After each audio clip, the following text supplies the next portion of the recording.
He's motherfucking. He's something funny. He thinks he's awesome.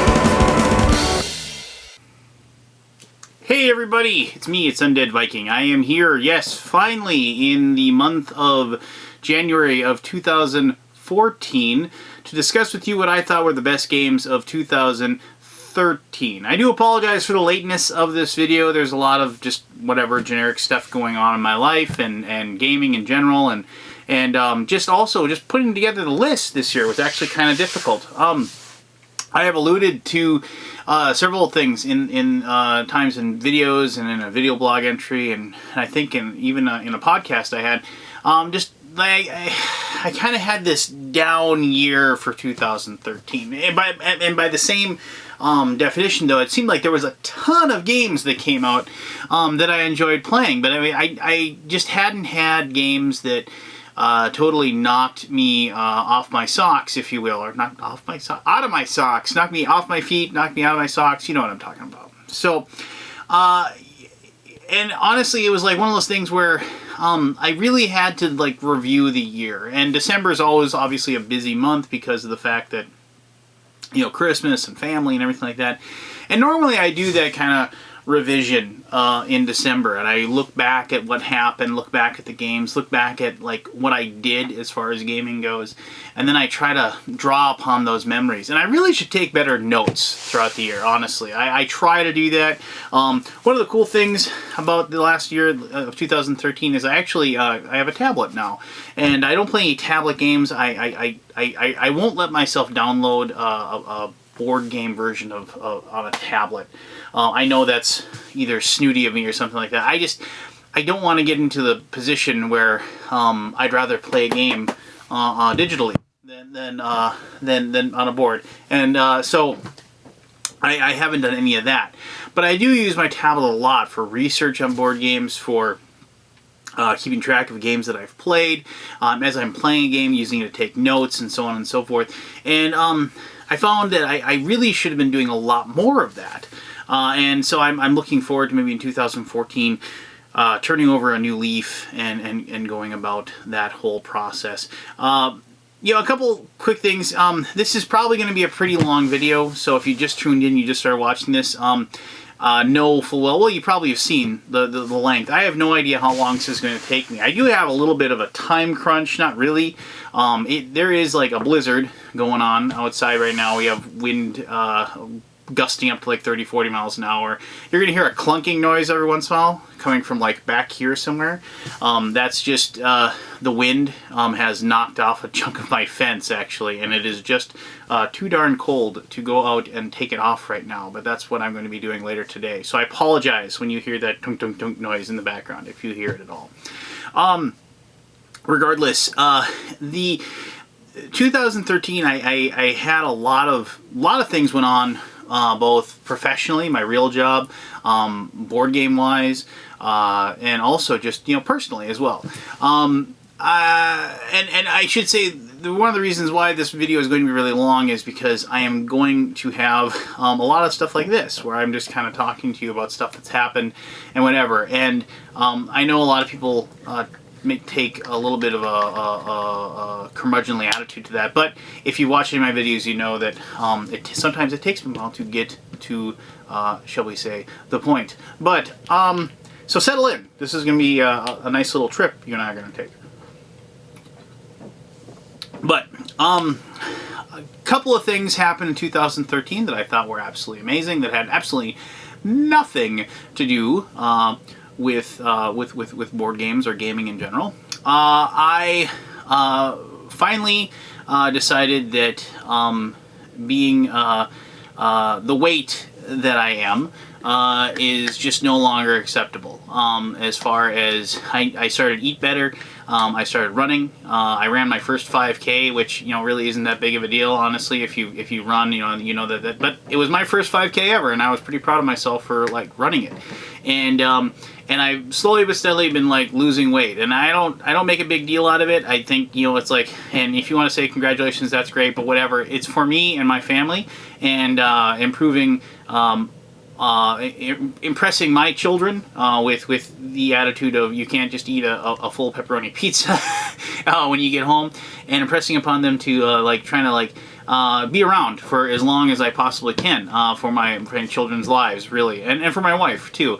My wife, if you've met me, and I've mentioned this before, my wife is 15 years younger than I am. I know, good work if you can get it. And I love her to death. She is the rock solid portion of my life. She is the constant. She is the momentum of our family, and she keeps all of us on our toes and moving forward. And without her, we would undoubtedly fall apart in about 10 seconds. And being 42 years old, I started dating my wife when she was 20, and and I have a daughter who's 6 and a son who's 2, and I want to make sure that I'm around to see their grandchildren and things like that. So I need to start taking better care of myself. So I've started doing that. It's really easy, and I'm not telling you have to do it or not, but if you are like me and spend a lot of time sitting down in front of a computer, a lot of time sitting down in front of a board game table, a lot of time sitting down and not doing a lot of activity, just drink a water instead of a soda, take the stairs instead of the elevator, and just try to eat less of whatever it is you like. And for me, it's worked. I've dropped like 40 pounds, and and that sounds really awesome, but I was pretty big at one point, and frankly, I still have a long ways to go. And I'm just saying, if I had almost 3 decades of really horrible eating habits and exercise habits, and I still struggle with it, and but I've been working against it, and quite honestly, if I can do it, I think anybody else can do it. So that was one really awesome thing. I'm running another 5K here pretty soon in the future, and I'm looking forward to bettering my time, and just my daughter says she's going to run it with me, which I'm really looking forward to doing. And so yeah, there you go. That was like a big thing. The other really like cool thing was that I actually for the first time I had worked the same job for nearly a decade, and I had like really become complacent in my work, and because it didn't challenge me anymore. I just did the same thing, and I needed a change. And my boss recognized the fact that I needed a change, and my peers recognized the fact that I needed a change. And an opportunity presented itself to me, and I was offered a new job within the same company that I work for, and now I do that. And I'm not going to go into big details or anything like that, but for the first time in a long time, I actually feel challenged in my my daily work, and I actually feel challenged with my vocation, and for the first time, actually, like in a long time, I'm actually enjoying my job. The place that I go that pays me money to do what I do, I'm actually enjoying what I do. And so those are two really major things that I've been excited about as far as it happened in 2013. As far as games go and like game related things that happened in 2013, it was a pretty cool year. I went to a few conventions. I went to Gen Con again, and Gen Con the second time was just as awesome, if even more awesome. I had to reflect upon it after the fact, because I remember it was like one of those things where it's like I got done with Gen Con, and I had been there once before, and so I had to kind of like look at it and try to like experience it again, if you will, after I'd come home. And I realized that it was kind of like I had lost maybe the newness of it, the oh my gosh, this is really so cool kind of thing. And I had lost that from the first one, but the second one, after having been there, I was able to actually do the things that I really liked to do, and do a lot of it. And mostly that was hanging out with the friends that I have made in the board game world, fellow reviewers, publishers, people like that. And they were very gracious with their time, and very cool. Pretty much, I can't think of anybody that wasn't cool that I met. And it's just kind of neat that it's like you go to this place and you spend 4 days there, and then you leave, and then you don't see these people for a year, and then you come back and you see those people again, and you've exchanged maybe some emails and stuff in the past, but then like you see him again, and it's just like you kind of go and you see the second family, if you will, and that was probably the coolest thing about the whole thing. You know, I mean, I could try to name names or whatever, and I'm going to forget some, so I'm going to try anyway. Keith Bloom at Queen Games, Michael Mendez and Seth Jaffe at Tasty Minstrel, Dan Yarrington at Game Salute, Bobby Stickle at GTS Distribution and Passport Games. And I apologize, I can't remember the other two people at Passport Games to save my life right now, but I mean, I apologize for that, but I mean, I spent an afternoon with them. They were awesome. I was able to have a really great conversation with Aldi, the guy who runs Board Game Geek, and he was super gracious and just as cool as I thought he would be. When I always figured he'd just be a really down to earth cool guy, and he was. You know, and I mean, like I said, I'm gonna forget tons of people, and I do apologize. But Gen Con was awesome. I can't wait to go to Gen Con again. I will definitely be going there in 2014. Oh, Eric, met him and I played some games with him, and I can't for the life of me remember his reviews. Oh man, I'm sorry, man. Post it, and I do apologize. I as far as other conventions, I mean, there's other conventions I want to go to. It's just what it comes down to is that I don't. Oh, I'm sorry, Tom Bassel, Ryan Metzler. I mean, it was just like Marco Arnado, Joel Eddy. Geez, I mean, I could go on and on, so I'm just going to stop right there.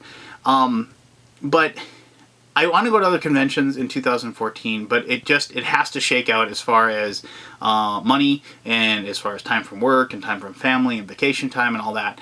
But I mean, if I can put the time together and figure it out, I will. I really want to attend BGG Con. I've been told repeatedly that's like kind of like the best thing to go to, and I guess I really wanna go to that. And you know, there's some other stuff too, and I'm just gonna look into it and we'll see what happens, kind of thing. So if you're gonna go to any of those conventions, especially Gen Con, you know, that's cool. Flag me down, say hi, and well, we'll probably revisit that come August, if you will. So, all right.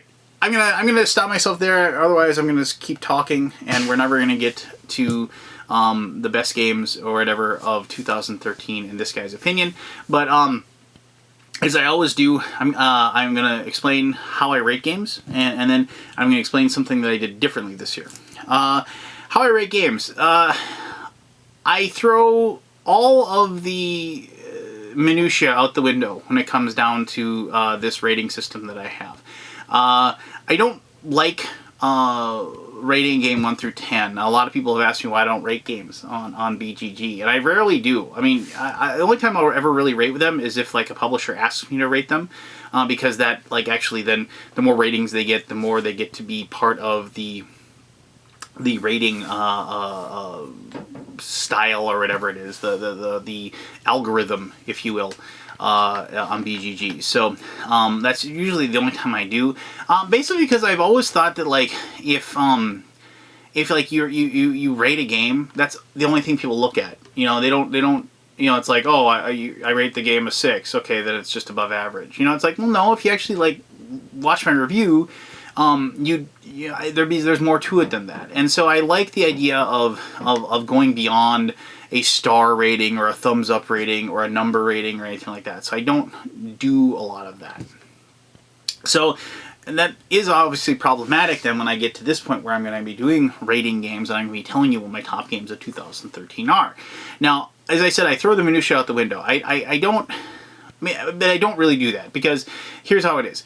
A game can have a horrible rule set. A game could have horrible components. A game could have, you know, a horrible presentation. It could have horrible artwork. I mean, but what it comes down to for me is that I look back at the times that I played it in the preceding year, and I try to determine just how much fun I had playing that game. And then I try to like say, did I have more fun with this game as compared to this game? So when I present these games, a lot of times, like, I know there's going to be a few, if not many, games that people are going to find, controversial or whatever. Like, wow, you like that game? I didn't like it at all. That's great. That's cool. I don't rate the games as based on how anybody else might look at them or might feel about them or anything like that. I rate them just like how much fun I had playing it with my friends, at conventions, with my family, and so on and so forth. And that's how I do it. And it's probably not the most scientific method to take care of it, but it's worked for me in the past, and I'm going to continue doing that. Now, I did change something this year, and this is kind of a big change, and this is probably one of the reasons why this one's going to end up being kind of long. I, in the past, have done honorable mentions. Like I said, okay, there's my top 10 games, and these are games that could almost have cracked the top 10, and I haven't put them in any kind of list. And I was looking, and I was like, and I was trying to do that this year, and I was like, okay, well, that was a pretty good game, but I don't know if it's top 10. Oh, that was a pretty good game, but I was top 10. And I ended up, I was like, I had this giant pile of games that were like right there. And then I started looking at them, and I was like, well, no, this one really isn't right there. And then I was like, this would be like, if I did a top 10, this would be like number 18, this would be number 22, things like that. And then I said, well, that isn't really fair, though, because this is a pretty good game, and I really enjoyed it. And I want to tell more people about it, and, just to kind of support the game, and also just to clue people in that they might be missing something if they haven't played this. And so I took it upon myself to actually, that I said, I'm going to make a top 20 list, and I'm going to do top 20 games of 2013. And when I told my friend Joel Eddy about that, he laughed at me, and he said I was being wishy-washy, and I couldn't pick what I wanted. And I you know what, there's something to that, and he might very well be onto something there, or on something. Pick one. But you know what, that's just kind of like the route that I have to go with it, because and it's really tough. I mean, when you get to like the top games, it's really easy to pick because you're just like, wow, this game really was amazing. But when you start getting into that middling territory, like a game that I pick as number 30 is, I did not have as much fun playing that game as a game that I'm going to pick at number 20. But it's going to be really close to the games that I picked 29, 28, 27, 26, if you catch what I'm saying. So, yes, I'm going to do a top 30 list. Yes, I'm going to start with game number 30 and end with game number 1. But for the games between 30 and 11, recognize the fact that, yes, game number 11 I enjoyed more than game number 30, but game number 25, it's very, very close, and it could have gone either way. And some of you might be saying, well, why bother listing them at all? Well, I like to have just at least a little bit of structure when I try to do this. So we're just going to start off, and I'm going to say this is number 30, and then we're going to go forward. And if I find the time, I am going to try to... I'm always torn with like having the timestamps on my YouTube videos, and some of them like I do, and some of them I don't. And part of it is laziness. I'll fully admit, and I need to get better at doing that.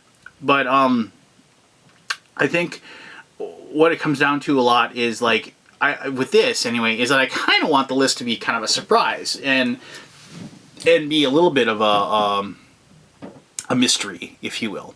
And so I don't want to like give it away by just putting it right there in the comments. But I don't know. After I upload it, we'll go from there, and then we'll figure out what we're gonna do, or what I'm gonna do, or what have you.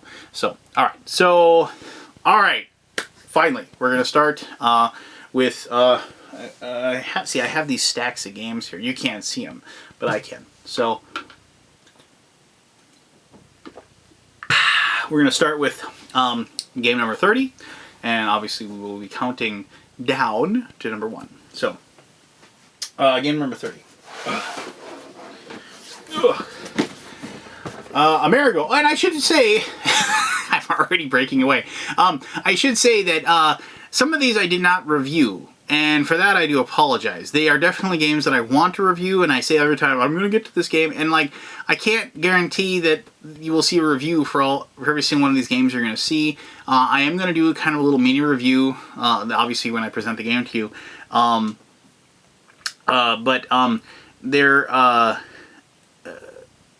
it's one of those things where it's like I didn't have time, or it's things got backed up, and like, you know, and I do apologize for that. And but I am honestly, very seriously, for the games that I'm going to show you that I don't have a video review for, I am going to at the very least try to do a tiny video review for each one of those. And the thing is that I know tiny reviews and Undead Viking don't really go together, but I will try. Okay, so there we go. I've said that. I said my piece. Now, then the game that you already saw, Amerigo, by Stefan Feld. Not the only Stefan Feld game in my top 30. Anyway, so, okay. I'm a big fan of the Dice Cube game. I own both Wallenstein and Shogun. And so when I heard about this one, Dice Cube plus Stefan Feld. Now, I'm not a big Stefan Feld, like, oh my god, every game he makes is awesome. I'm not that guy. I mean, I do enjoy a lot of the games that he has designed. You know, but he's got some clunkers. I mean, just like anybody else, you can't hit it out of the park every single time. But, you know, I was excited about this game. I was really looking forward to it.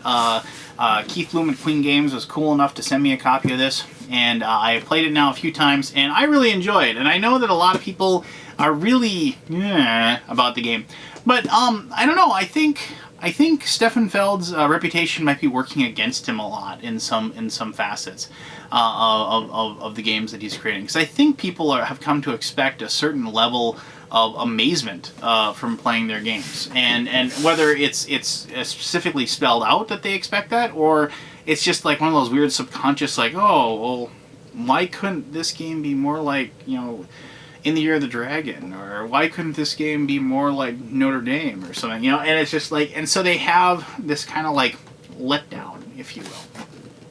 But and that's fine. I mean, if that's the reason why you don't like a game, then cool, great. I'm not going to begrudge you for that. But I really enjoyed this game. I liked, like I said, I really like the whole Dice Cube Tower antic. I know a lot of people don't like that. A fellow reviewer who will remain nameless had said that, like, they felt like the whole Dice Cube mechanic was kind of forced on this game. But I think, if I'm not incorrect, that Queen Games kind of like went out there and said, does anybody have any ideas for a Dice Cube type game? And so maybe they kind of shoehorned the what's we're looking for here, the mechanics and the theme for this one to make this game. But I found it to be a very, very, I'm a lighter side as far as this game goes. My wife enjoys it, which makes the game gives the game a thumbs up for me as far as that's concerned. And you know, and also my Bizarro gaming group actually really enjoys the heck out of it, and so I have. And I it's just it's slick, it looks nice, and the mechanics work together. It's very, you know, elegant, as you've come to expect from Stefan Feld games, and I greatly enjoyed it. So number 30, if you will. All right, so number 29, we have Theseus, the Dark Orbit. I did a video review of this. I haven't played this as much as I wish I had played, but I really enjoy games, as I said in the review, that take different factions that have totally different powers and somehow balance the game out.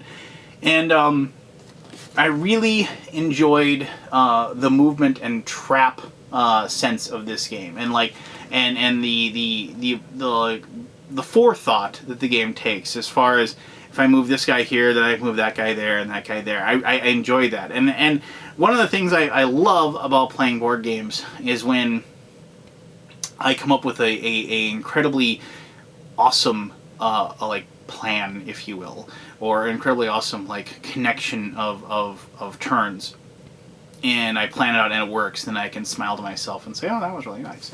And Theseus the Dark Orbit has done that for me. You know, I don't really know about the theme. I know they're going for a weird Prometheus alien type theme, and the alien race in this is very, you know, for lack of a better term, pretty, I want to say rip-off, but it's obviously what they're going for, right? But like, I'll be danged if I didn't enjoy the heck out of it, and it was definitely, the times that I played this game, I never had a bad time, so. All right, here we go. Tomorrow, you can't really tell what it is, but see,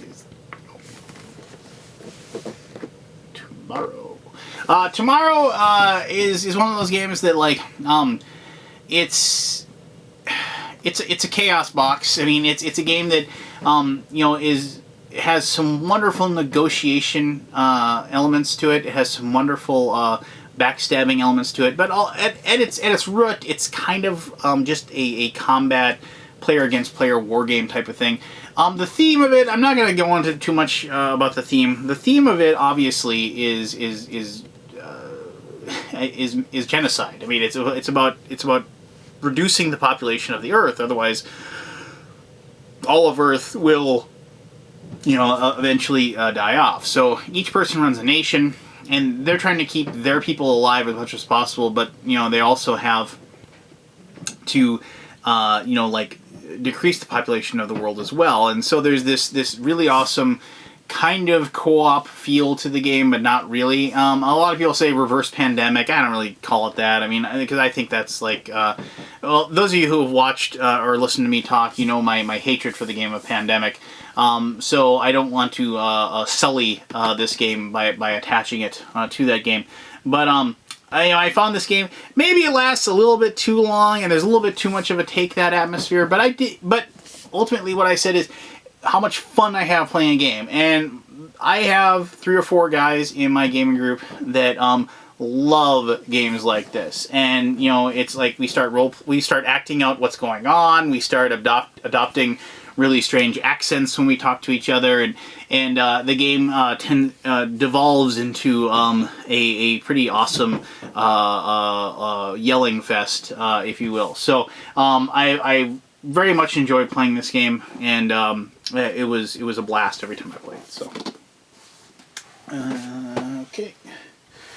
Oh jeez. Mars and Mechanics for Nevermore Games. Now, the one thing about this game that kind of surprised me a little bit was that, like, you see this cover, right? And you see the rocket ship taking off, and you immediately think, oh, okay, and you get the blimps in the background, so you're like steampunk or whatever. And you start, like, you get this image of it's like, oh, we're gonna be like, space and everything like that. But I mean, the game ultimately has this weird like spreadsheet board and things like that. And so I think it did a little bit of a.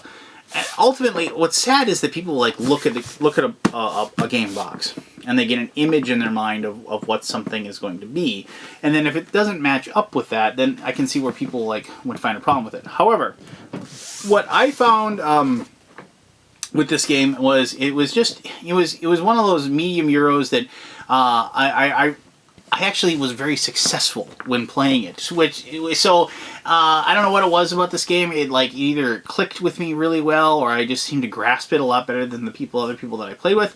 And so I think I won like the first 3 or 4 games of this that I played. And for that reason alone, I really enjoyed the game. But I mean, everybody else really enjoyed the game too. They thought it was clever. They thought the different pieces of the game really came together as you played it, and we had a lot of fun. Plus, it's the steampunk theme, and I'm not a big, huge steampunk guy, but I do recognize that theme is pretty neat, and so and I do like blimps. So, but in all seriousness, the game is really quite good. And if you're looking for if you're a fan of like that steampunk genre, and you're looking for a nice medium weight-ish Euro, I would strongly suggest this one. So, okay.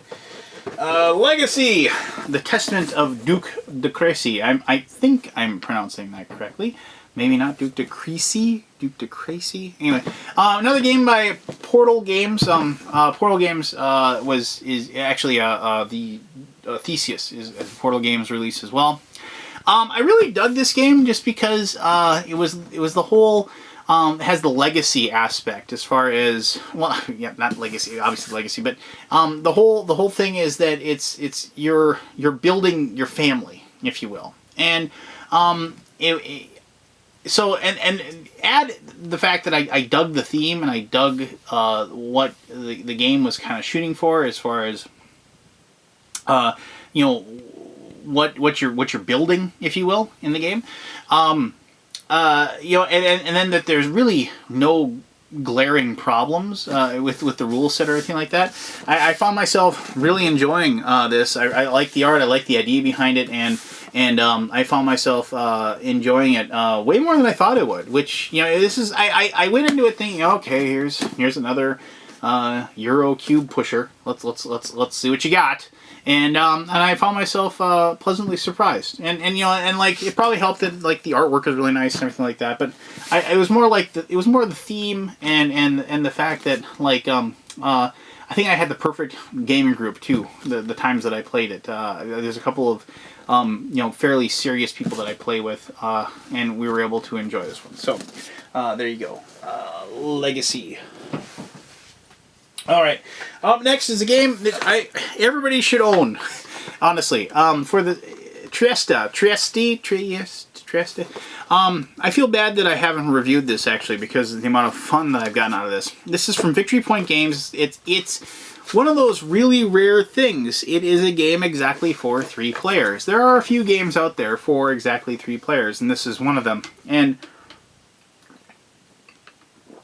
as far as like quick little half-hour card games, you can't go wrong with this sucker. You know what, I'm gonna have to do a review of this one just because I want to be able to show people just how cool the game works together. Quick, just basically run down. It's like each person undertakes a different role. You are a city watch, the thief, and like a trader or a merchant. And so, and Trieste is the name of the county or like nation that you're from. And each person, it's kind of like each person has different powers and abilities that are signature to themselves, and they're each just trying to gain the most power. And I think obviously this is a game that, like I said, it's from Victory Point Games, so it probably hasn't gotten enough press or enough notice.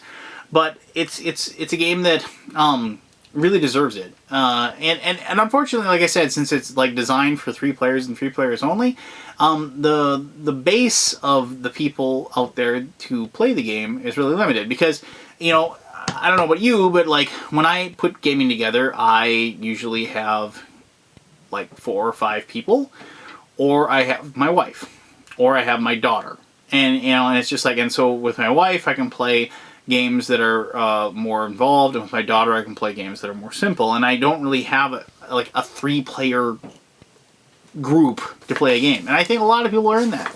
And so unfortunately, like, this game didn't get the recognition that it deserved, but it definitely deserves a lot. And if you are a person that is able to play 3-player games, I suggest you go to the Victory Point Games website and track down a copy of this.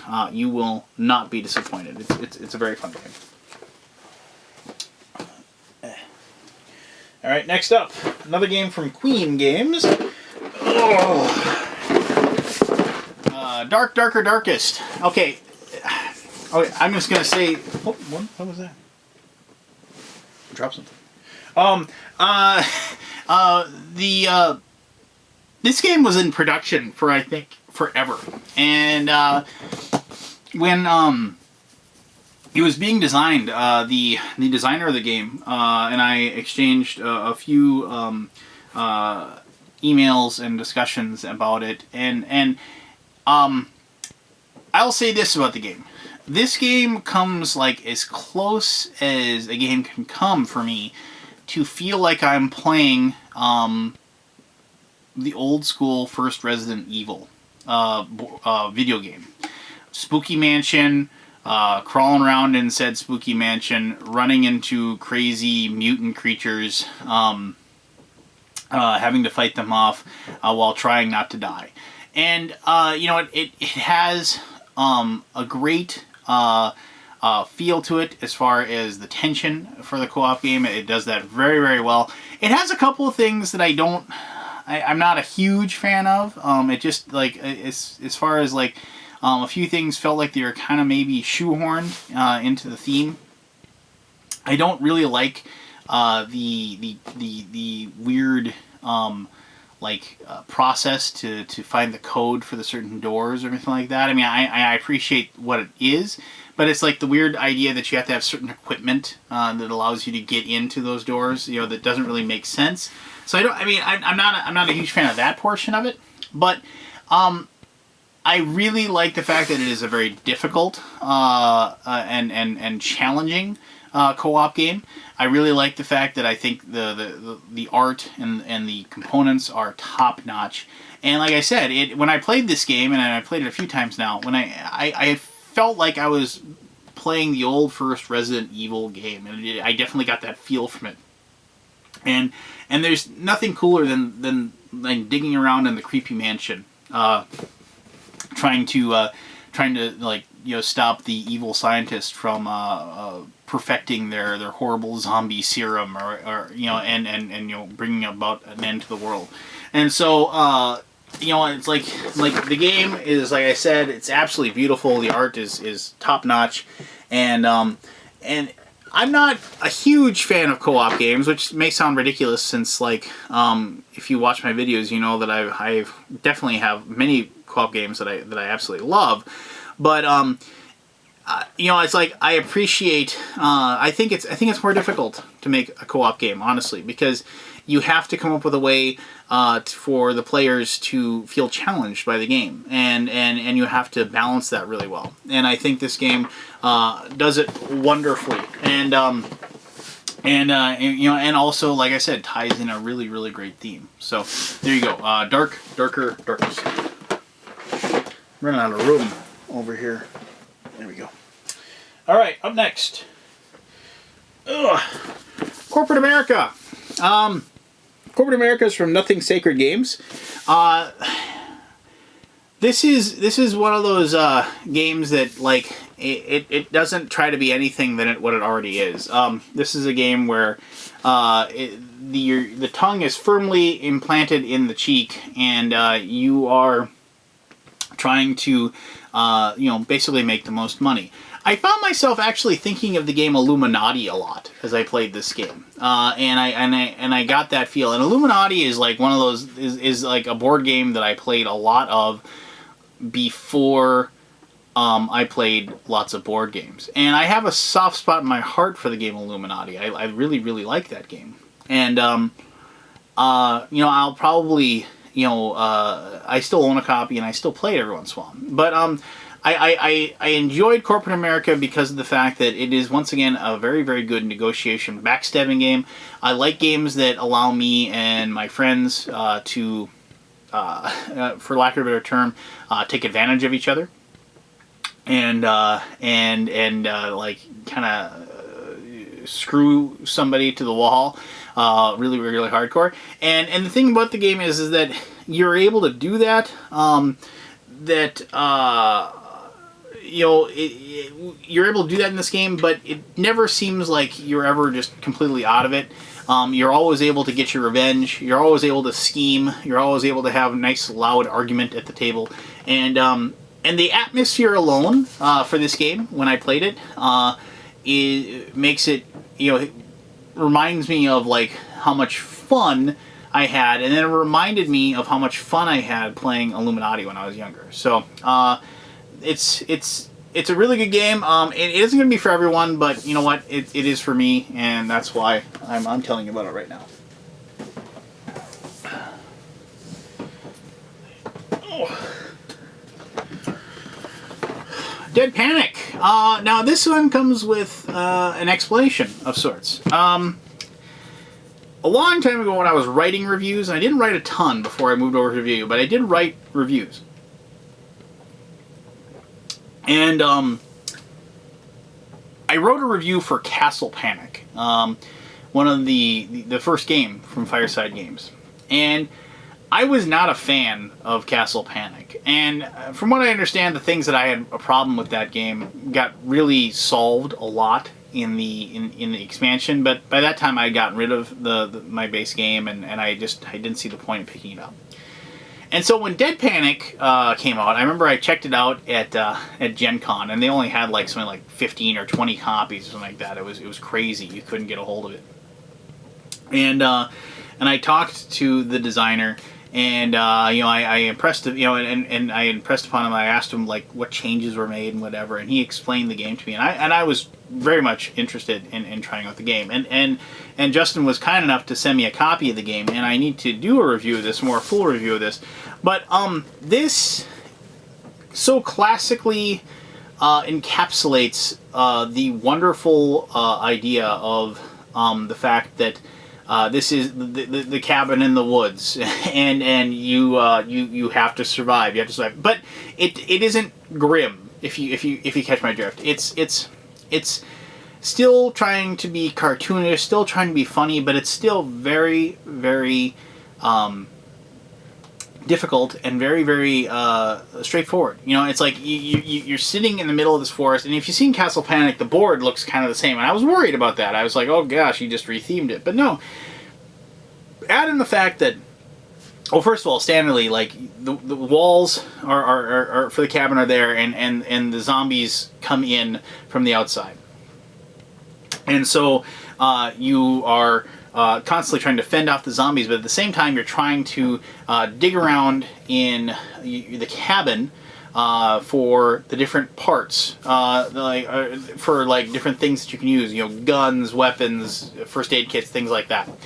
And then every once in a while a survivor instead of a zombie will come out of the forest and like come in, and they have the pieces that are needed to make the radio, and the radio calls somebody that has a pickup truck who comes and picks you up, and then you all race out to the pickup truck and let the zombies chasing you and jump in and hopefully escape. And now the thing about it is that in Castle Panic, you were just, when you played the game, you were just kind of like trying to keep the castle together. But now in this game, you were actually represented on the board, and you're moving around, and so you weren't and the game definitely felt more cooperative, and the game definitely felt more more team driven, if you will, than I remember when I played Castle Panic. And what I really liked about the game was the fact that like like I said, it wasn't just a retheme, but the fact that it was challenging and it was difficult, and well, one of the funny things is first time we played it, we totally screwed up a rule as far as how many zombies were coming out, and they should have been a lot more. Yet we still barely won. And then so the next time, of course, when we played it, played by the rules, of course, the zombies overran us and we were taken out. But what I really appreciate about the game more than anything is that it accurately represents that classic movie situation. Stuck in the cabin, limited amounts of equipment, and just the feeling of inevitable doom unless you manage to get the necessary items to escape the situation that you're in. Add to that the fact that even if your character gets killed, you get to come back as a zombie, and you get a chance to eat the people that you've just been working with. That is an excellent thing that they added to the game as well, and something that needs to be mentioned as something I really, really enjoy. I actually I don't mind becoming a zombie in this game because, like I said, you can then kill your friends. So there you go. Dead Panic, cooperative survival horror. There's a lot of cooperative games on this list, and like I said, I'm not the biggest fan, so maybe I am a big fan. I just don't realize it. I don't know. So, all right. So, rounding out our number 30 through 21 is Euphoria. Now, Euphoria might have... I've only played it once. So, one, it might not be the most accurate of representations. But I knew enough from that first time that I played the game how much I liked the way it looked, how much I liked the way the game played, and the theme, and the dice, and everything else, that I knew I was going to like the game a lot. And I am a sucker for Euro games that use dice. I just am. If you tell me that I get to roll dice while I'm pushing cubes, I'm probably going to sit down and play the game with you. But I liked, I'm going to do a review of this just because you know, I have to, because I remember I promised to review a viticulture a long time ago and I never came through with that, so I have to do one of my big giant long reviews. So I'm not going to spend a lot of time talking about Euphoria. Plus, I said I need to play it a couple more times, because like I said, I've only played it once so far. It just hasn't gotten to the table yet. But I liked the theme. I liked the weird dystopian future. You know, and I really, like I said, it's just, well, here, I'll show you what it looks like. I'm just looking at the, see, and if you haven't seen it, go check out some pictures. I mean, it's just, it's one of those games that, it didn't look like anything else that I had seen, at least not in a long time. And so, you know, I played the game. I came in last, but I was still intrigued by all of the different mechanics, all the different moving parts, and the level of like discussion about the actual game, like towards the end of it and afterwards, as people were discussing with me like what they really enjoyed about it. I appreciated the conversation after the fact. So definitely, I think this is one of. I think if I had played this game a few more times, it could have definitely moved up my list quite a bit. But as it is, it's number 21 after a single play. And stay tuned, because I'm going to try to get a review of this done either towards the end of January or early February. So there you go. All right, I've been talking quite a bit, so I need to take a sip of water, if you don't mind. I've been drinking anyway, but not that I need to ask, really. Oh, thank you. All right, so now we're going to, that was number 21, so we're going to move into number 20 through 11 now. And if I remember, yeah, here we go. All right, so I just talked about kind of a cooperative game. Now this is what's called a semi-cooperative game, and Castaways from Passport Game Studios. There was, I'm just going to say right now, Robinson Crusoe is not on my list because I had the game back in 2012, and in all fairness, I should have put Robinson Crusoe in my top 10 last year. So it's not that I haven't played the game. It's not that I don't think the game is great. It is in this list because I just didn't consider it to make it. I should have mentioned this.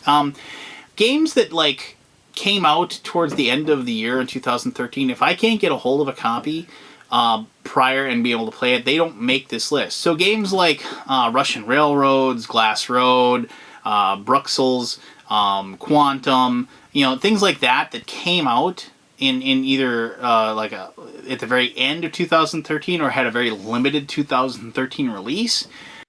I don't really include them in this list, and hopefully I'll remember those games and I can include them if I think they're good enough and when I do this thing in 2014. But so anyway, so Robinson Crusoe was a game about being obviously stuck on a deserted island, and Castaways is the same thing. It's about being stuck on a deserted island with you and your compatriots. And I'm not going to go too much into this one, other than the fact that like I dug the theme, and I like that whole idea of man against nature, if you will. But what I really, really liked about this game was that semi-cooperative games are so difficult to get people to buy into, if you will. Mostly because they make you have to have like a certain level of social contract with the other players. You know, it's like, okay, we're gonna work together, but you know, in the end, we're gonna switch. It's kind of like we have an unwritten rule when we play Battlestar Galactica. Which is one of my favorite games. If I ever do my favorite games of all time, like that's gonna be one of my favorite games of all time. And if you're gonna nuts and bolts the game, in that game, it makes sense to, if you're the human players, let one of the dials just barely get into red. So when you reach half game, then well, this is only with an odd number of players. When you reach not an even number of players. When you reach the halfway part of the game, the sympathizer will sympathize with the humans and not the Cylons. So, it's one of those like ridiculous things that people take it upon themselves to game the game. So it's like, well, we're gonna let these people die because next turn is the midway point of the game, and that way we'll be able to make sure that the sympathizer helps out the humans. And you can't think of that. It's kind of like the social contract during a role playing game when like you say, oh, it's like you come across this chasm in the dungeon. It's just like, oh, okay, well, I'm going to search over by the rocks over there for a secret passageway because there's no way you would have put this in here without putting a secret door to let me get across. I mean, it's like you're taking yourself out of the game, you're taking yourself out of the experience, and you're making it about the mechanic of the world instead of trying to experience it. So that being said, this game actually does it really well. I mean, you're all trying to get off the island, but only like the whole problem is that you got to make sure that like your adventure, if you will, is the best one. And if you don't work together enough, you're all going to be stuck there and you die. But if you don't, so you can see where that thing is. And usually when we play games like that, it's like it comes down to like people are just like, purposely like screwing each other for stupid reasons, and also you run into the problem where it's like, well, I'm not going to win, so I'm going to make sure nobody wins. And I didn't run into that with Castaways in the few times that I've played it. And I think I played it 3 times now, 3 or 4. I apologize. I suppose I could look it up on my tablet. But I never ran into that. Everybody was like very competitive. Everybody felt like they all had a chance to win the game, up until obviously the last turn when they found out they didn't. And we're all able to work together and enjoy the story that it told us, but also enjoy like just the actual process that the game took us through. So for that reason, that's where it is. All right. Battle for Souls from Robert Burke. Robert Burke. Now, I'm not going to get too much into like the theme or everything like that. Some people have problems with religious themes in games. I don't have a problem with it at all. The game of this is obviously you're battling for souls, both the good and the evil, and I'll say this. I think the game is a great 2-player game. This is a game that I play with my wife, and we enjoy it. I love the art of the game. I do dig the theme. I like the whole look and feel of the game. It's one of those things where I can bang out a game of this in about maybe 30 or 40 minutes, and this is a game that like my wife and I can play, and it's simple enough. And I'm not saying that to like begrudge my wife in any way, shape, or form. It is a game that like she is of the opinion of, can you teach me this game in 10 minutes? Yes. Okay, then I'll play it. She doesn't want to sit down and have to like look up a rule and the thing is and like, oh, this thing does that and that thing does that. Oh, okay. Well, and that's not her style of game. And ultimately, like, it's a highly competitive game that I can play with her, and I really enjoy being able to share that time with her and being able to share, playing, my passion, my hobby, and having her be part of it. And it's not that my wife doesn't play a lot of games, but I do know that sometimes she does it just to placate me in one way or another. So, I mean, this is a girl whose favorite game is Dungeon Quest, and she actively wants to play that a lot. So I really can't complain. I would never even dream of doing so. But when I can get her to play something like this, and she always picks the bad guys. I don't know, but that kind of like scratches a different itch for me, and I can get her out of her comfort zone and play something like this. I really enjoy it. So there you go, Battle for Souls. Yay, Spirium! Okay, I did a review of this. I'm not going to talk too long about it. I think this game, I think William Attia needs to make more games, especially if he's going to make games like this. The only one thing I have a problem with this is that I wish there were more cards for the final age of the game, because what the game has turned into when we play it is that people know those, because it's the same 9 cards every single time, so they're building their engine to be able to get those cards at the end of the game because they know they can cash in, and I'd rather that was more random, I guess, if you will, or I'd rather the build up to that was different, and a lot of people like that. They like the fact that they can have a set goal or a direction that they have. But other than that, I think the bidding mechanic for this game is genius, and I found myself enjoying the heck out of it. So there you go. You can watch my review if you want to know more about that one. So there you go. Oh. Francis Drake. Francis Drake, I kickstarted this game just because it was ostensibly a little bit about pirates, if you will. And if you've watched my Merchant Marauders video, you'll know full well that I think Merchant Marauders is like the coolest game ever as far as the whole pirates go and what have you. But you know, this game, I enjoyed the process. I enjoy any game that is about the Caribbean.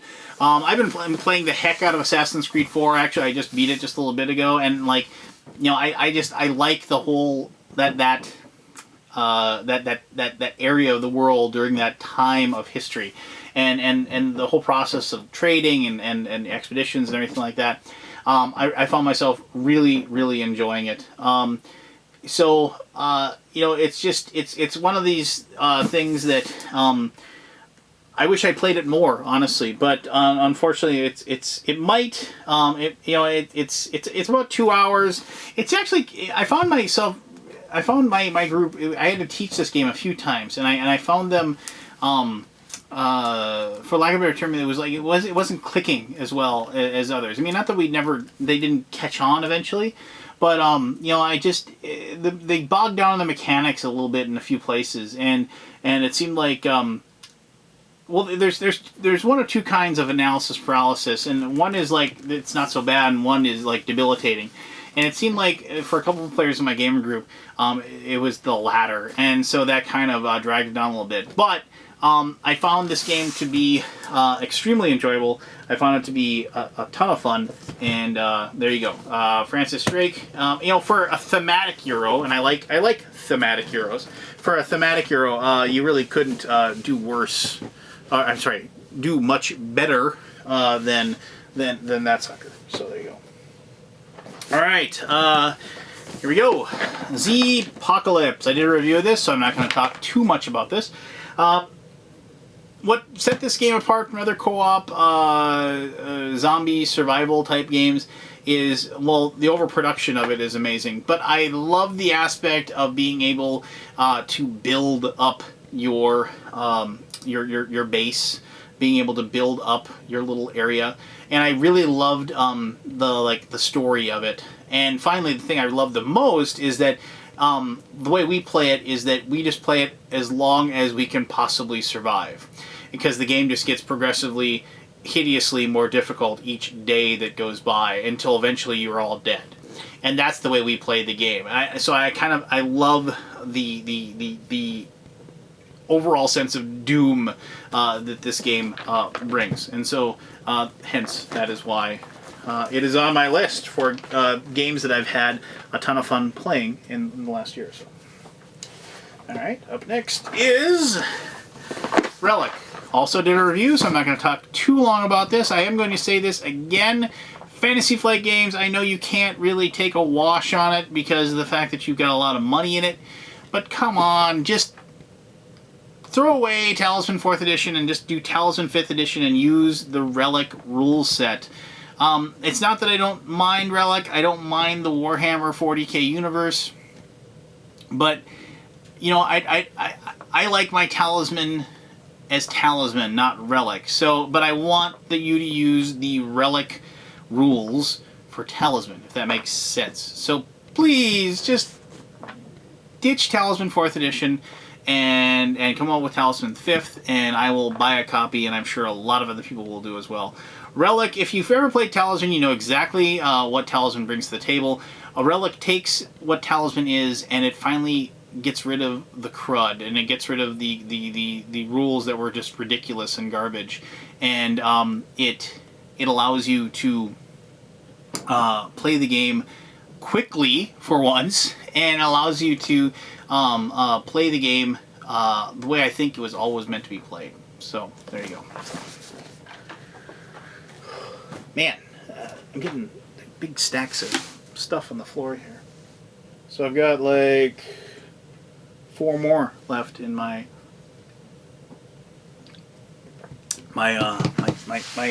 teens, if you will. So here we go. Vlada Chavato, Tosh Kalar, the Arena of Legends. I'll say this, I don't like abstract games, but somehow I liked this one. This is, you know, and ultimately I guess maybe it isn't truly abstract, but it definitely looks like an abstract game. I loved the whole process of like maneuvering and to be able to bring out your big guns, if you will. This is a game that deserves a good review for me. So I've said that a lot, and I apologize for that. But what I liked probably the most about this was that I was able to have a big time battle with my friends. 4 of us even, and after we all knew the rules and knew how to play, we could finish a game in like 30 minutes. And for a game this deep that can be finished that quickly, I really appreciate that about it. I do want Vlada to come up with more stuff, though. I mean, more races, more you know, cards and what have you. More stuff. I don't want him to alter the game too much, but I not that I'm like bored of the races or the creatures that are in it now, but I'm always like, you know, it's like give me more, give me more, give me more. So I really hope that like a sequel to this comes out that adds more of that to the game. All right, up next. Oof. Freedom Underground for Academy Games. I kickstarted this sucker, and I'm not disappointed in the slightest. Historical games obviously have a bit of a daunting task ahead of them because of the fact that if they are not accurately historical, you will be, for lack of a better term, taken to task by your audience. And you know, I don't know a ton about the Freedom Underground and the Underground Railroad. But I remember reading about Harriet Tubman and all that stuff in back in school. But what I did find about this game was that it was educational for me, and it was educational for pretty much everybody that played the game. And you could make any game educational. Just put a lot of stuff on cards, put a lot of backstory in the rules and whatever. But I'm not going to say that like I felt like I was really running the Underground Railroad, but it really did really grip me, like kind of like the historical significance of the game. And you can say what you will, and maybe that sounds a little silly, if you will, but like a long time ago on a podcast, Marco Arnaudo said that when he played war games, he said he could actually like feel the rumbling of the tanks and stuff. And I was like, whatever. It's like, you're ridiculous. And I really kind of gave him the business, if you will, and called him out on that. But I feel like I need to apologize to him because playing this game, I really obviously I didn't feel it, but I kind of felt like I was cluing into it, a little bit, and I felt like I was actually like getting an idea of just like maybe a glimpse into that period of history of our time, and seeing it at least not accurately, not like I could feel it, but more. What's what I'm looking for here? I could see it for lack of an more clearly, if you will, or I could actually like sense it in some way, and so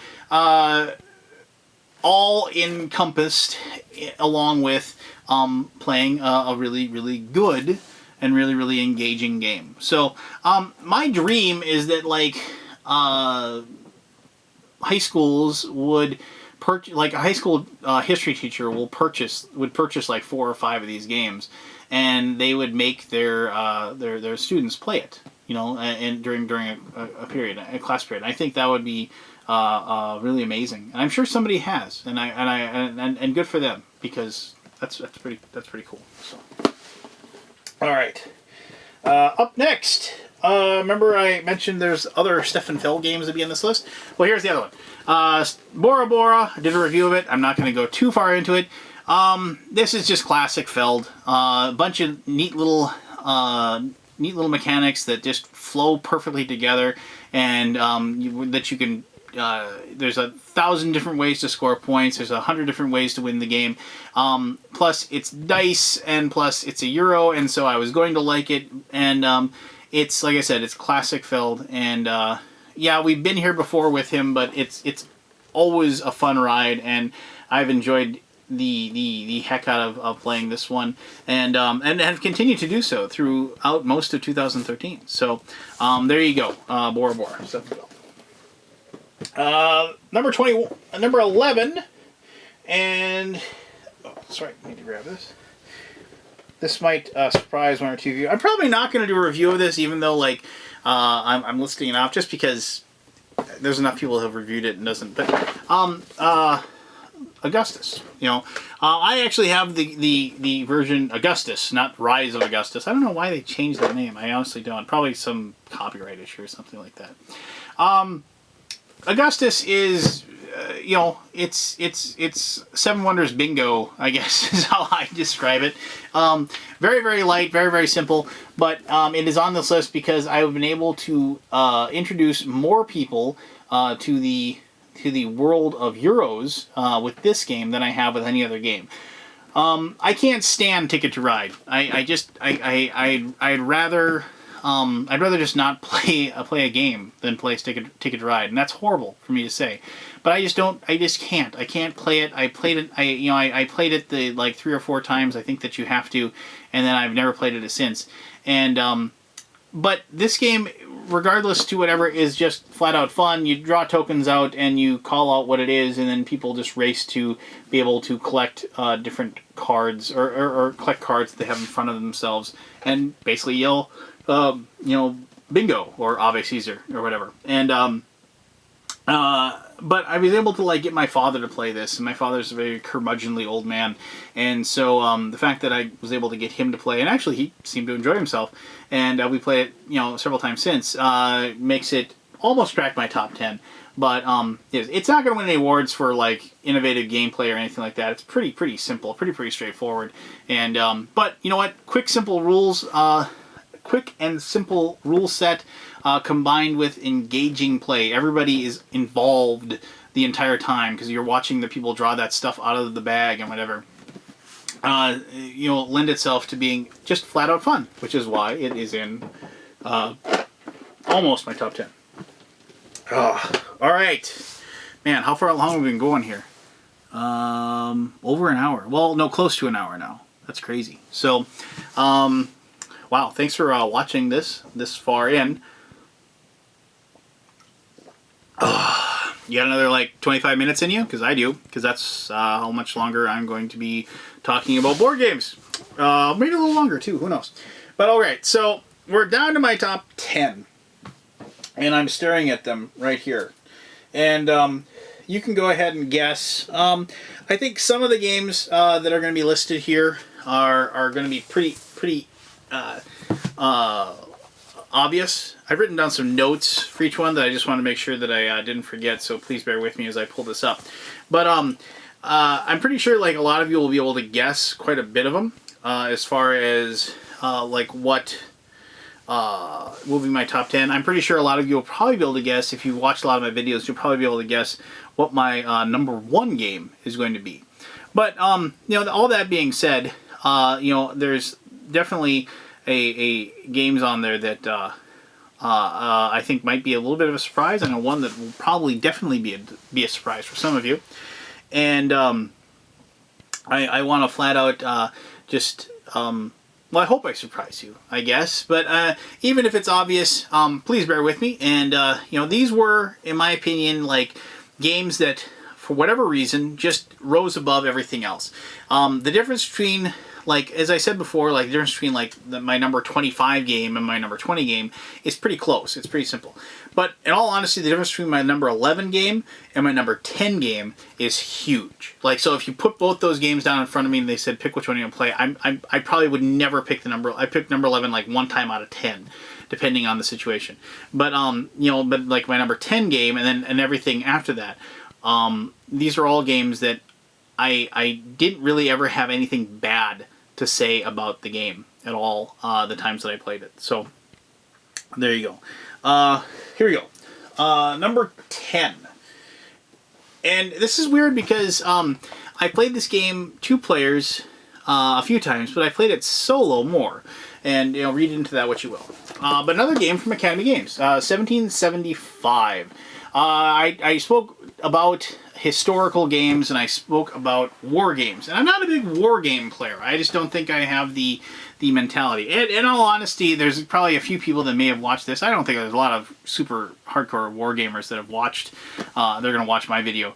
But there are, if there are any people that are war gamer enthusiasts, for me to like even probably describe this as being a war game, they probably really take me to task. So I'm not even going to try to pass it off as that. I mean, I've heard people refer to games like this as a waro, like Euro and war game mixed together.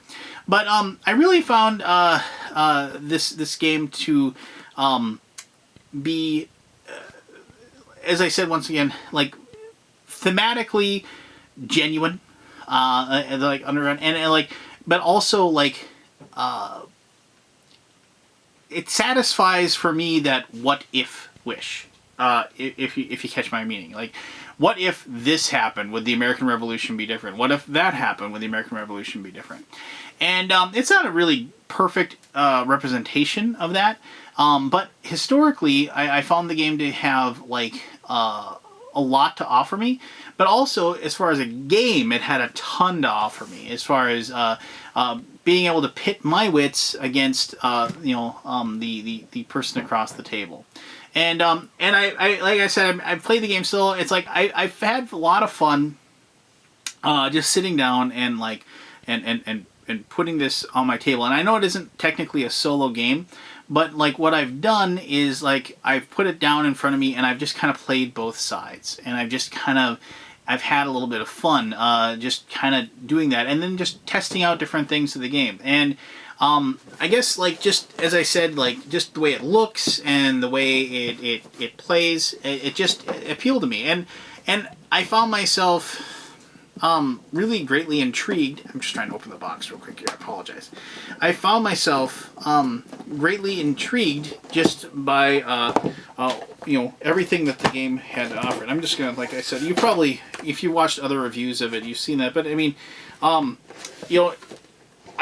Academy Games is just doing really, really good work, and they need to be commended. But this giant, awesome game board. I mean, I'm just looking at this and I'm thinking of all the times like I just sat down staring at this game after like my family's gone to bed, and I've just monkeyed with it, and tried out different strategies and different card plays and things like that. And I've really enjoyed playing it like that. So, and that's pretty much why anytime a game after I've played it, if it maintains, if it sits in the back of my head.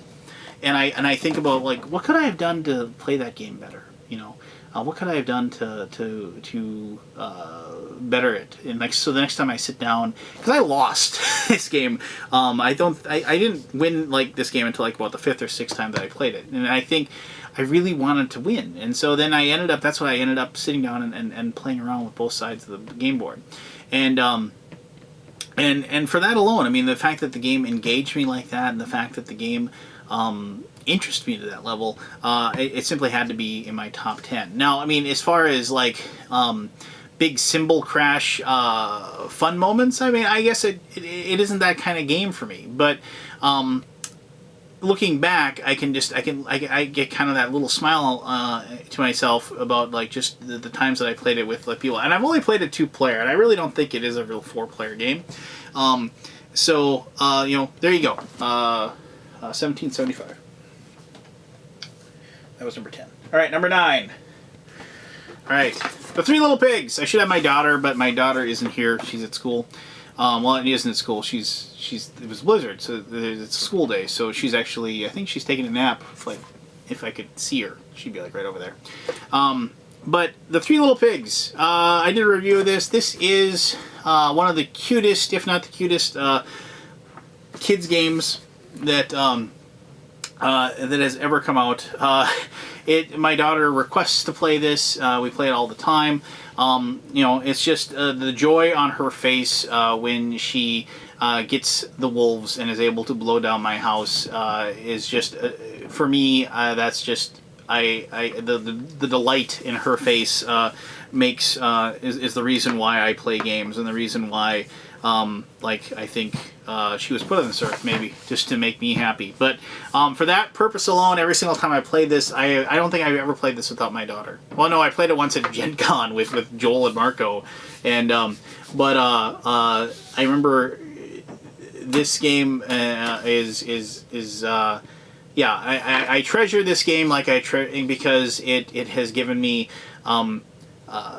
tens, if not hundreds, of wonderful dad moments, and I can't wait until my son Caleb is old enough to play the game with me as well. So, there you go.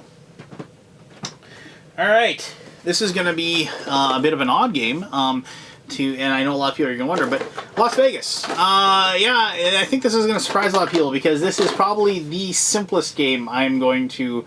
actually, you know what, maybe not. But regardless, Las Vegas is a ridiculously fun, anybody can play game. You can watch my review to see how to play it and everything like that. I probably played this one game more than any other game I own. And read into that what you will. It's one of the games that, like I said, I've taught it to my father, I've taught it to my mother, I've taught it to my daughter. My daughter plays it, my wife, every gaming group I'm involved with. Everybody has a blast when they play the game, and it actually has a lot of levels to it that aren't exactly seen. But it is a luck fest, and you can't care about whether or not you win this game. You just need to roll the dice and cheer or curse depending on what you roll. But I would really strongly suggest, if you have a group of people that are able to just relax and just enjoy the chaos that dice can give you, I would strongly suggest just picking this game up. It's super cheap online, like $20. So no reason not to own it if that's the type of game that you think you're going to be able to enjoy. All right. Okay, this is going to be a bit of a, well, not really a surprise for a lot of people. Caverna. All right, I'm going to precurse this with a caveat, if you will. Now then, Caverna is obviously the spiritual successor to Agricola. And a long time ago, I wrote a review of Agricola that was not exactly condemning it, but not exactly praising it either. I found Agricola to be kind of a chore of a game. Like, just maintain this, maintain this, maintain this. And it never really got to the point where I felt like I was playing a game anymore. And so when somebody offered me something in trade for it, I ended up just dumping it and getting rid of it. Caverna, and it's been a while since I played Agricola, I'll be completely honest. But Caverna took like a lot of the stuff that Agricola had that I didn't like, and it got rid of them. It got rid of the cards. Thank you. It got rid of the fences. Thank you. It got rid of a lot of the little fiddly crap that was in there. And what Caverna does is it slicks it down, and it makes a very competitive, cave/farm building experience that is actually, strangely enjoyable. It really isn't any different than most games out there that are like, the point salad games with move this cube, buy this thing, take that action, convert this stuff into this stuff, which ends up being a tile that's worth points for you. But to quote my mentor, who doesn't probably realize he's my mentor, but to quote my aspiration to get into the reviews thing, like Agricola was fun for Scott Nicholson because you got to build something. You got to build this cute little farm. And that's what this game is for me. I get to build this cute little cave, and I get to build this cute little farm, and I get to have sheep, and I get to have dogs, and I get to have all these cool little things on the board. I know there's some parts of the game that bug me a great deal. Like the fact that oh, my dwarf goes out on an expedition and he comes back and I have a furnished room.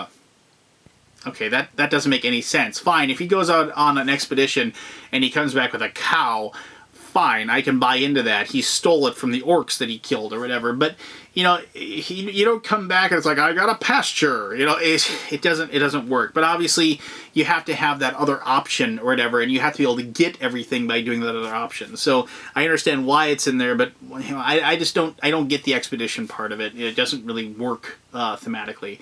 And but fine, whatever. If I'm playing a Euro, I shouldn't expect all the theme to click perfectly.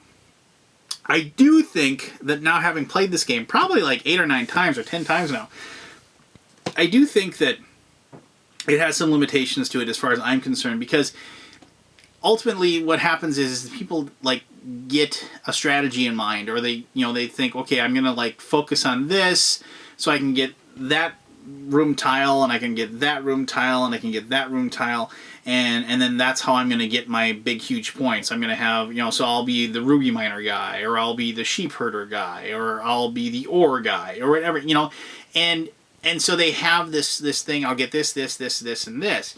And immediately there's things you can do to disrupt that, and you can pick other things, but what I like about what about board games and strategy board games is I like the freshness, I like the newness of it, and I like the kind of the discovery portion.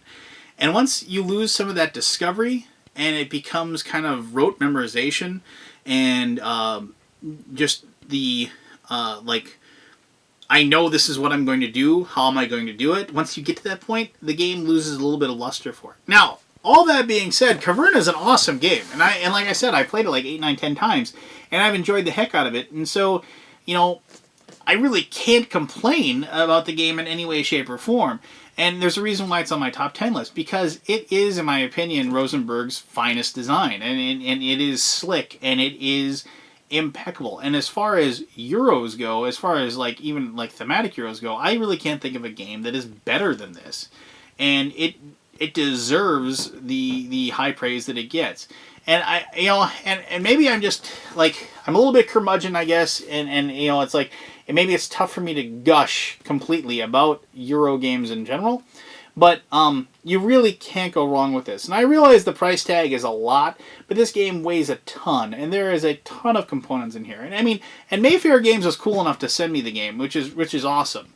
But if I had purchased this game, I would not feel bad about purchasing it all, because the level of enjoyment and the level of engagement and that's just the feeling of triumph I get out of just doing well when I play the game really pays off for me. So there you go, Caverna, great game, awesome game. A lot of people are going to put it as their #1 game of the year, I'm sure, and it deserves that.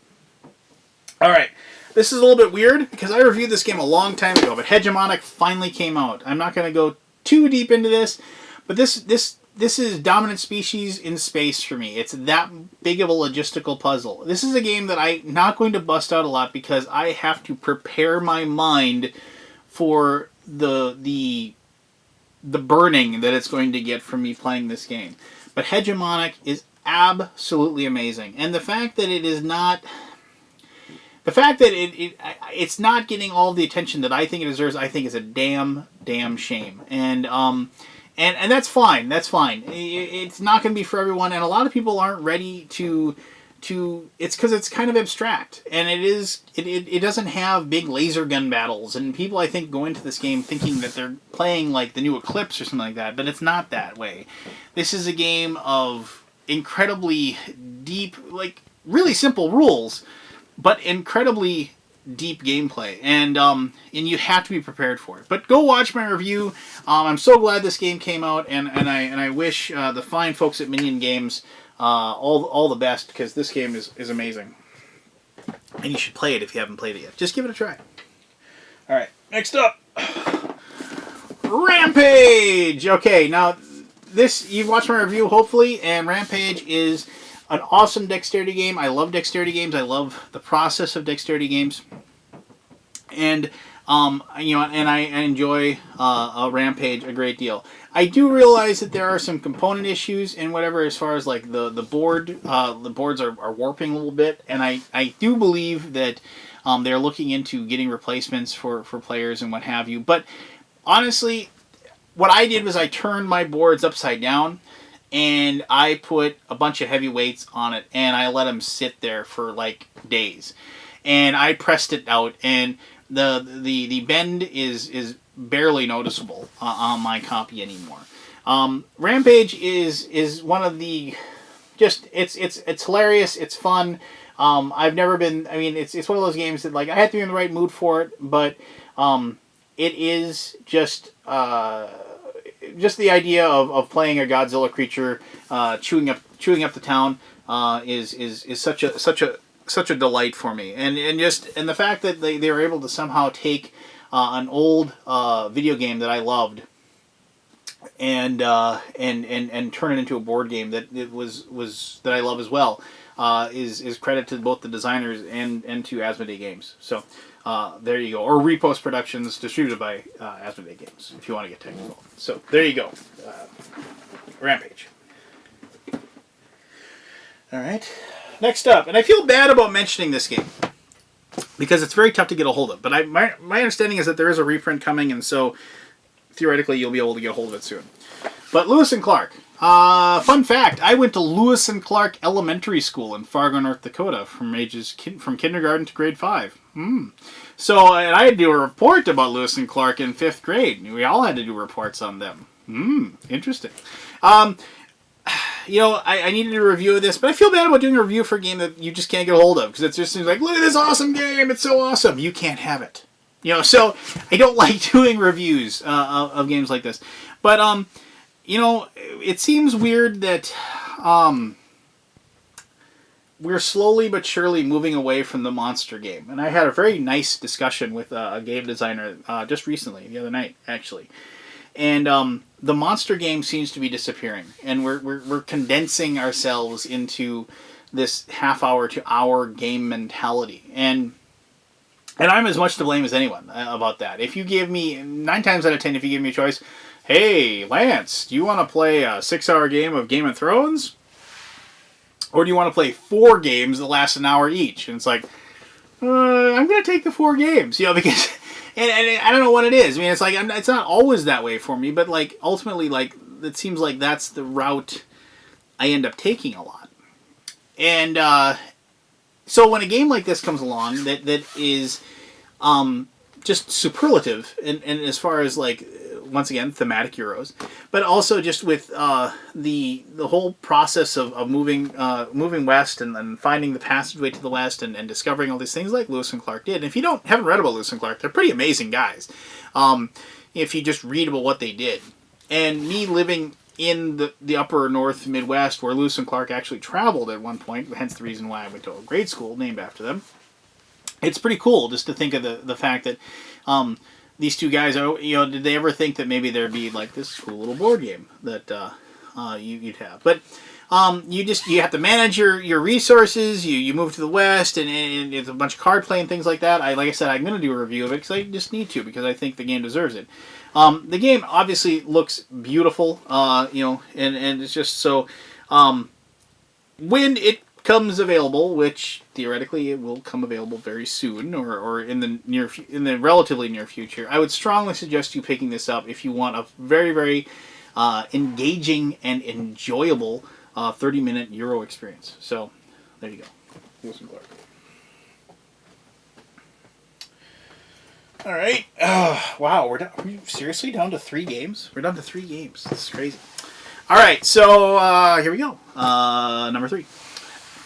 And this technically might have been more close to like 2012 or very end of 2012 release, but it really came out in 2013. And this game, New Amsterdam, and this is like the non This isn't the Pandasaurus release. This is the White Goblin release that I have because I have the weird New Amsterdam. Yes, but this game, I don't know if the designer, Jeffrey Allers, has designed anything else. I think this is his first design. The reason why this game ended up being my top 10 list is probably because, one, other than Las Vegas, I probably played this game more than anything. And if I'm going to play it that many times, there must be something about the game that is really drawing me in to make me interested in it. It is, once again, a thematic Euro, and it's less thematic than some of the other games that I mentioned before. But the coolest part of this game makes it the most difficult part of the game. You have several different resources that all can be used for different things, and like, certain resources are used for this, certain resources are used for this. Gold is used for that. Food is used for this, and so on and so forth. But when it comes down to like the auction part of the game, where you're picking what you get to do for that turn, all of those things are worth exactly the same. And you basically bid to be able to do something. And you have to work out in your mind what each of those things is worth to you. Like, what can you give up on? What resource can you just say, I can give up this, and I can give up that, and I can give up this because they're worth X, X, and X, because I need to be able to do this during my turn. And this may seem very odd for you if you haven't played the game or haven't heard anything about the game. It's a... But the problem is that the value of those different resources is completely different from turn to turn, depending on where you're at and what you're trying to do. But they're still worth exactly the same as far as the game is concerned when you are bidding. And that is the best part of the game for me. And it is the most challenging part of the game for me. And it is definitely a game that makes you push your luck, if you will. It makes you make very, very difficult choices. And that's what it comes down to for Euros for me. I want agonizing choices when it's my turn. I want to sit there and say, oh, I don't know what to do. And then just trying to figure something out. Because any game can set up the mechanics that just flow very nicely and work together. And, oh, look at this. I'm doing this all together. It's synchronized. It's so beautiful. But the game that actually makes you start going against the wall or swimming against the current, but then you succeed because of it, because you're striving against that invisible thing that's stopping you, is so much more gratifying. Even if you lose once the game is over, because you can look back at it and you can say, oh man, I really need to think about how I played that game, or how I played it. And I've had more people talk to me immediately after the game, discussing what they did and how they did it and what they would change with this game. And that's why the game keeps hitting the table for us, is because we always let's get it out. Let's I want to pit my brain against yours and let's play this.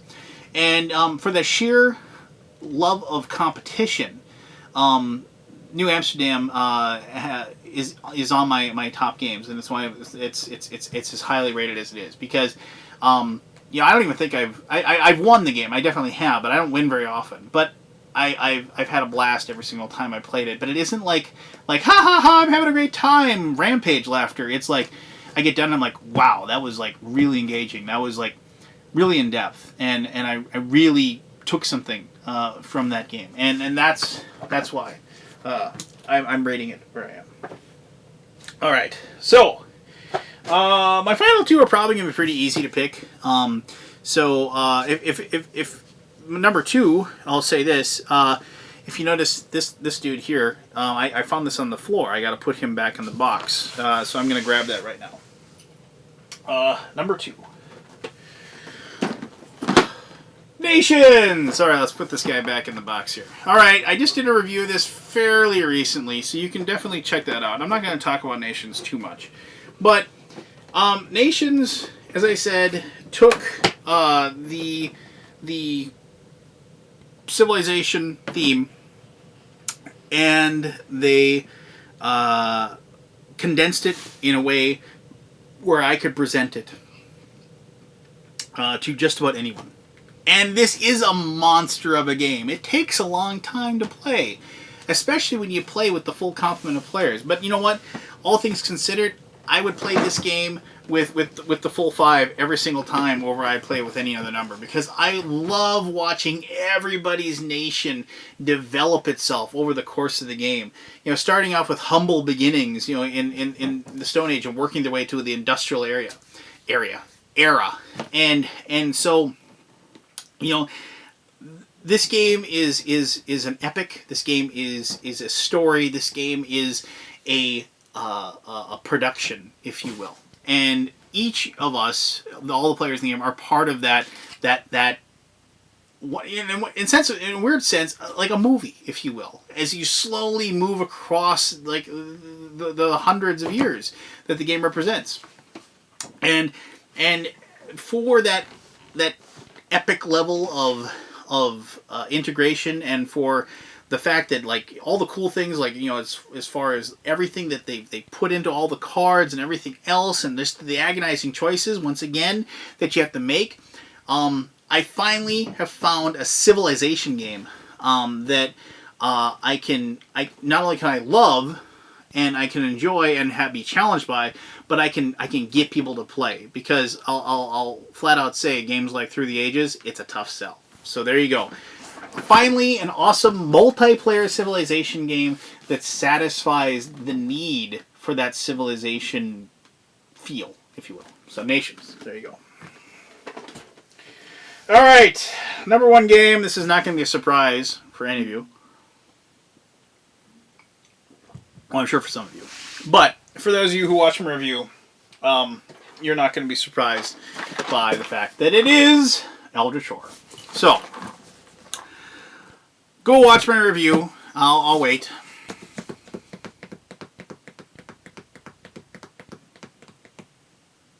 I'm assuming you're pausing this one, because that review is like an hour long too. So, hey, pause this and we'll come back.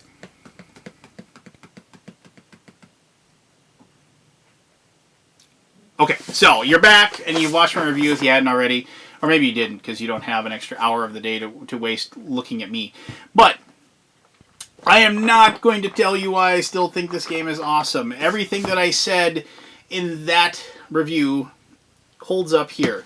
Eldritch Horror takes, if you didn't, I'll summarize it quickly. Eldritch Horror takes the theme of the Cthulhu mythos and the gripping sense of world dread that Arkham Horror has, puts it on a global level, takes away all the cruddy rules that bog down the gameplay, and simplifies it and tells a story that is tough and difficult and so wonderful even when the world explodes around you. Now then, all that being said, I'm going to say this about this game. And I'm going to say something that I don't like about it. Are you ready? I need more cards! I have played this game too many times, and there's 2 things about this game that need to change after all things are considered. 1, I need more cards, and I need more ancient horrors and all that stuff, because I'm running into the same encounters on the cards. I've seen it all. And a game like this stays fresh by like saying, ooh, here's something new, here's a new cool thing. So I need more of everything. Now that, since I've played this game a ton, I shouldn't, you know, it's weird that I need that already. But what I also need out of this game is, and this is one thing that I think maybe they didn't realize, and maybe there's like in like expansions or whatever in the future this will be fixed, but everybody stays on a city, because the city places on the board are where you can buy stuff, and so you have to have an encounter. Even if there's no monster on the space, if there's no clues on the space, anything like that, you have to have an encounter. And so you draw a city encounter. So everybody's drawing city encounters every single turn, it seems like. And because of that, so you have cards that have a city. And now, admittedly, some of the places in the board, they have a color scheme, and so you can pick one of those color scheme cards. But there's tons of other cities on the board. But everybody wants to end up in a city, because the cities also are where, like, you can get on a boat, or where you can get a ticket, or where you can get a train, and things like that. So you're in a city, and you draw these cards that are universal cards that have a sea location, a wilderness location and a city location. Water, city, wilderness. But you never use the water in the wilderness. You're always using the city one. And so that alone makes you like experience all of those city encounters, and because there's not enough cards in that deck. So please, Fantasy Flight Games, for the people that have, they're adoring this game and have played it to death, like me, and I'm sure I'm a small percentage, and I'm sure you don't have to make me happy. Give me another deck of cards with a bunch of new cool things that happen. Give me a reason why I need to be at sea. Give me a reason why I need to be in the wilderness so I can draw those other cards. That's what I need from this. Now, that being said, that is such a tiny, tiny, tiny, tiny, tiny little complaint. Because I have played this game innumerable times now. I mean, I haven't played it as much as anything else because it hasn't been out long enough. But I've played this game several times now. Well over 10. Creeping up on 20, I think. And I've enjoyed it every single time. And I love it. And it, for no other reason, all the other reasons that I mentioned in my review, which I'm not going to go over now, but one big reason. It took me back in time to when I first picked up Arkham Horror for the very first time ever. And I started playing games. Started playing designer board games. And it took me back to that moment where that first awakening moment, you're like, wow, there's this whole world of board games out there waiting for me. And Eldritch Horror took me back there. And so that, combined with everything else, is why this is my number one game for 2013. So there you go. Wow, that took a while, and we got through it all. So thank you very much for sitting through everything and listening to me go on and on. Like I said, the games that I haven't reviewed yet that I mentioned in my top 30, I'm going to try to review those, and I'll try to do that as well. I am going to 2014. It looks like it's going to be an amazing year for board games. There's a lot of things that are coming out that I'm really excited about. Like I said, there's that trio of titles that just recently came out from Z-Man, Glass Road, Bruxelles, and Russian Roads. All those I'm really excited to give a try to.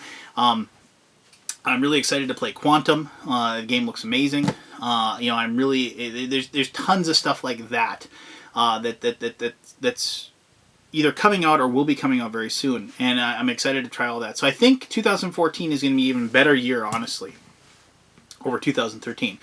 But this is all something that I'll probably talk about in a video blog, which I've been meaning to do for a while now, and I think I'm going to do that fairly soon.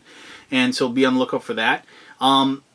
As always, I'm just going to say just a quick little speech, so you can turn me off if you want to right now.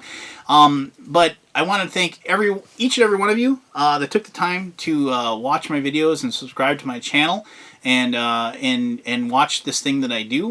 Without your viewership, if you will, I probably would have gotten bored and stopped doing this a long time ago. To each and every one of you who reached out in some way, shape, or form, whether it was a comment, whether it was an email, whether it was whatever, thank you very much. Anytime that somebody takes the time to type something out and send it to me, whether it is good, positive, negative, suggestions, whatever, it really makes my day. And for those of you that you know who you are that really took the time to write an email or express your feelings about something to me, and you know who you are. There was many of you. Those types of things, when I got those emails, it made my complete day. I've had many people tell me that I have introduced them to the world of board games, and that they are very thankful for the fact that I've awakened this hobby into their life, and that for me to just say do this, and the fact that I have that effect on somebody that I'll never meet in my entire life, it's really cool, and it really means something to me, and it goes beyond any like on Facebook or any thumb I get on Board Game Geek, and it's those things are what fuel me and make me really interested in doing this better and doing more of it. So thank you, each and every one of you. I'd like to thank all of the designers and publishers that I've interacted with over the last year. You're just, without you, obviously there would be no games for me to play, and the fact that you've given me so much enjoyment. Like I play games 2 or 3 times a week, and I can't imagine not playing games. And the fact that you've done that for me, and the fact that you've taken your hard work and made these things is I'm so thankful for you taking the time to do it. I mean, obviously you're not doing it for me, but you're doing it for all of us, and we should all be really, really thankful that you're smart enough and have the wherewithal and have the ability to do it, because I've tried to design games and I'm horrible at it. I suck at it. So I'm always impressed by people that are able to do the things that I can't do. So there you go. Finally, and this has nothing to do with the game or anything like that, 2013 wasn't the easiest year of my life. I definitely had some troubles and trials just in my personal life and whatever. And I mean, anybody can say that, really. But I'm really looking forward to the way 2014 is shaping up, and I'm really looking forward to it in a positive attitude. And I guess I'd suggest to each and every one of you out there that, somebody sent me a picture or whatever of a dog, doing its little scooting thing after it does its business. My dog does that, and they kind of like brush their legs back, and then they move on. And the caption on the photo was, anytime life takes a on us, we should take a lesson from our dogs, and just scratch some dirt and grass on top of it and move on. And I guess that's my suggestion to you. Just I'm looking forward to the next year. This year I'm got this personal mission of just having it be a positive year, and having it being full of looking on the bright side of things and looking on the positive experiences of my life instead of dwelling on the negative ones.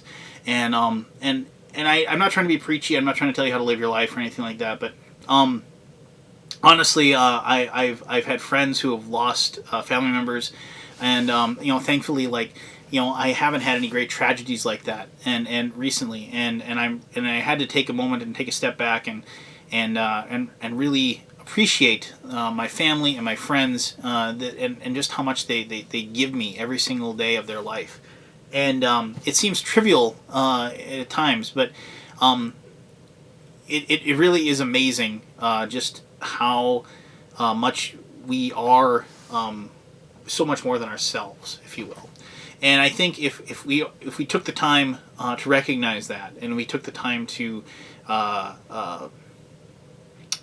just try to, for lack of a better term, be a better person every single day, it's just unimaginable what we could succeed. So there you go. It's a new year. I have New Year's resolutions. I'm gonna try to get this guy to be skinnier.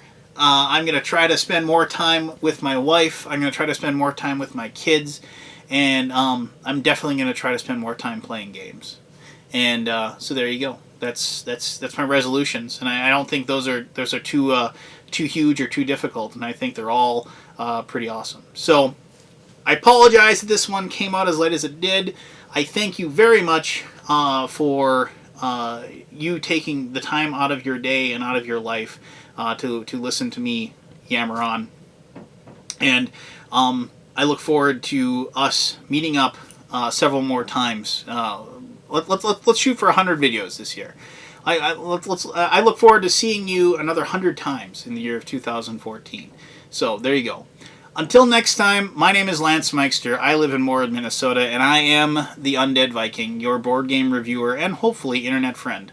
Until next time, you take care of yourself, take care of your family, take care of your friends, and just be good to yourself. All right? So you take care now. Bye-bye.